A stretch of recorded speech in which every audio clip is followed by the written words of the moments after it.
BNP সরকার গঠন করল। তারেক রহমান হলো প্রধানমন্ত্রী। ৪৯ জন পূর্ণ মন্ত্রী ও মন্ত্রীও গঠিত হয়েছে। এবার প্রকাশ হলো তারেক রহমানের ১০ উপদেষ্টা ও তাদের পদ সম্পর্কে। মানে তারেক রহমানের ১০ জন উপদেষ্টা, যে তারা কে কোন পদের জন্য উপদেষ্টা হচ্ছেন। প্রধানমন্ত্রী তারেক রহমানের নেতৃত্বে নতুন বাংলাদেশ গড়ার লড়াইয়ে ১০ জন দক্ষ মানুষকে উপদেষ্টা হিসেবে নিয়োগ দেওয়া হয়েছে। গত ২৪শে ফেব্রুয়ারি তাদের মধ্যে সকল দপ্তর বণ্টন করা হয়। এই ১০ জনই আসলে প্রধানমন্ত্রী তারেক রহমানের থিঙ্ক ট্যাঙ্ক বা চিন্তক গোষ্ঠী। আজকের ভিডিওতে কথা বলবো কারা তারেক রহমানের ১০ জন উপদেষ্টা এবং তাদের উপদেষ্টা পদ কি, এবং কেন এই বিশেষ ব্যক্তিদেরই রাষ্ট্রের গুরুত্বপূর্ণ দায়িত্বগুলো দেওয়া হয়েছে। যারা নতুন সরকারের ভবিষ্যৎ গতিপথ বুঝতে চান তাদের জন্য এই ভিডিওটি অত্যন্ত গুরুত্বপূর্ণ। তো চলুন শুরু করা যাক। প্রথমে কথা বলা যাক মন্ত্রীর পদমর্যাদায় ৫ জন হেভিওয়েট উপদেষ্টাদের নিয়ে। ৫ জন হেভিওয়েট উপদেষ্টাদের মধ্যে প্রথম ৩ জনই প্রধানমন্ত্রীর রাজনৈতিক উপদেষ্টা। তারা হলেন মির্জা আব্বাস, নজরুল ইসলাম খান এবং রুহুল কবির রিজভী, সবাই বিএনপির স্থায়ী কমিটির সদস্য। তো প্রথমে কথা বলা যাক মির্জা আব্বাসকে নিয়ে। তিনি তারেক রহমানের রাজনৈতিক উপদেষ্টা।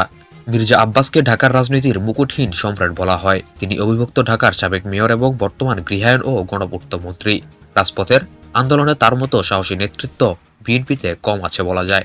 রাজনৈতিক জটিলতা নিরসন এবং দলের অভ্যন্তরীণ কোন্দল দমনে তার অভিজ্ঞতাকে কাজে লাগাতে তাকে সরাসরি রাজনৈতিক উপদেষ্টা করা হয়েছে এবং তিনি ঢাকা ৮ আসনের এমপি এবং এই নির্বাচনের বেশ আলোচিত একজন ব্যক্তি ছিলেন তিনি, কারণ তার প্রতিদ্বন্দ্বী ছিলেন জাতীয় নাগরিক পার্টি এনসিপির তরুণ নাসিরউদ্দিন পাটোয়ারি। নাম্বার ২, নজরুল ইসলাম খান। তিনি তারেক রহমানের রাজনৈতিক উপদেষ্টা। নজরুল ইসলাম খান একজন কিংবদন্তি শ্রমিক নেতা।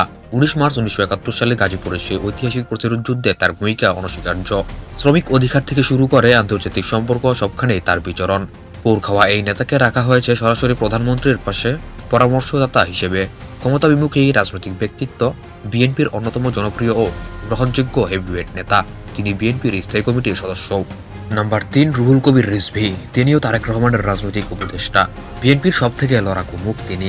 গত ১৫ বছর নয়াপল্টনের কার্যালয়ে আগলে রাখা এবং শত শত মামলার শিকার হয়েও দমে না যাওয়া এই মানুষটি তৃণমূলের প্রাণের নেতা। তাকে রাজনৈতিক উপদেষ্টা করার অর্থ হল তৃণমূলের সাথে কেন্দ্রের সেতুবন্ধন অটুট রাখা। তিনি বিএনপির অন্যতম গুরুত্বপূর্ণ নেতাদের মধ্যে একজন। রুহুল কবির রিজভী তিনিও একজন ক্ষমতা বিমুখ রাজনৈতিক ব্যক্তিত্ব। নাম্বার ৪, মোহাম্মদ ইসমাইল জবিউল্লাহ। তিনি জনপ্রশাসন উপদেষ্টা। তিনি সাবেক তুখোর আমলা বা সচিব। বিএনপির নির্বাচন পরিচালনা কমিটির প্রধান সমন্বয়ক ছিলেন। জনপ্রশাসন বা সিভিল সার্ভিসকে কিভাবে দুর্নীতিমুক্ত ও গতিশীল করা যায় সেই লক্ষ্যে তাকে এই গুরুত্বপূর্ণ দায়িত্ব দেওয়া হয়েছে। নাম্বার ৫, রাশেদ আল মাহমুদ তিতুমির। অর্থ ও পরিকল্পনা উপদেষ্টা। তিনি কোনো সরাসরি রাজনীতিবিদ নন, বরং একজন আন্তর্জাতিক মানের অর্থনীতিবিদ। ঢাকা বিশ্ববিদ্যালয়ের এই অধ্যাপকের কাজ হবে বিগত সরকারের রেখে যাওয়া ভঙ্গুর অর্থনীতিকে সংস্কার করা। পরিকল্পনা মন্ত্রণালয়ে তার পাণ্ডিত্য দেশের বাজেটে ইতিবাচক প্রভাব ফেলবে বলে আশা করা হচ্ছে। তো দর্শক, এই ৫ জন হচ্ছে পূর্ণমন্ত্রী পদমর্যাদার ৫ জন উপদেষ্টা। এখন কথা বলা যাক প্রতিমন্ত্রীর পদমর্যাদায় আছে এমন ৫ তরুণ ও বিশেষজ্ঞ উপদেষ্টাদের নিয়ে। ব্রিগেডিয়ার জেনারেল অবসরপ্রাপ্ত শামসুল ইসলাম, তাকে প্রতিরক্ষা উপদেষ্টা হিসেবে নিয়োগ দেওয়া হয়েছে। তিনি সেনাবাহিনীর একজন দক্ষ অফিসার ছিলেন। প্রতিরক্ষা খাতে সংস্কার এবং আধুনিকায়ন নিশ্চিত করতে তার উপর ভরসা রেখেছেন প্রধানমন্ত্রী তারেক রহমান। বিশেষ করে জাতীয় নিরাপত্তা নিশ্চিত করতে তার কৌশলগত জ্ঞান অতুলনীয়। মাহাদি আমিন, শিক্ষা, প্রবাসী কল্যাণ, শ্রম ও কর্মসংস্থান মন্ত্রণালয়ের উপদেষ্টা। মাহাদি আমিন তারেক রহমানের অত্যন্ত ঘনিষ্ঠ ব্যক্তি এবং তিনি তারেক রহমানের ব্যক্তিগত উপদেষ্টাও ছিলেন এবং কেমব্রিজ বিশ্ববিদ্যালয় ভিত্তিক বাংলাদেশ পলিসি ফোরামের সাবেক সভাপতি তিনি মূলত আন্তর্জাতিক রাজনীতি ও উন্নয়ন নীতি নিয়ে কাজ করেন। একাই ৪টি দপ্তরের দায়িত্ব পাওয়ার কারণ হল শিক্ষা ব্যবস্থাকে আধুনিক করা এবং বিদেশে দক্ষ জনশক্তি রপ্তানির মাধ্যমে রেমিটেন্স বাড়ানো।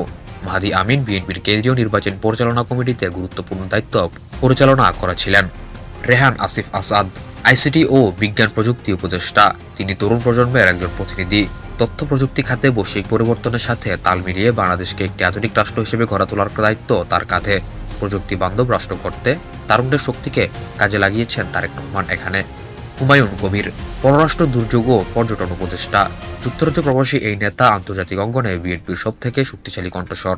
সিলেটের ওসমানীনগরের এই কৃতি সন্তান আন্তর্জাতিক সম্পর্ক বিষয়ে উচ্চশিক্ষা নিয়েছেন।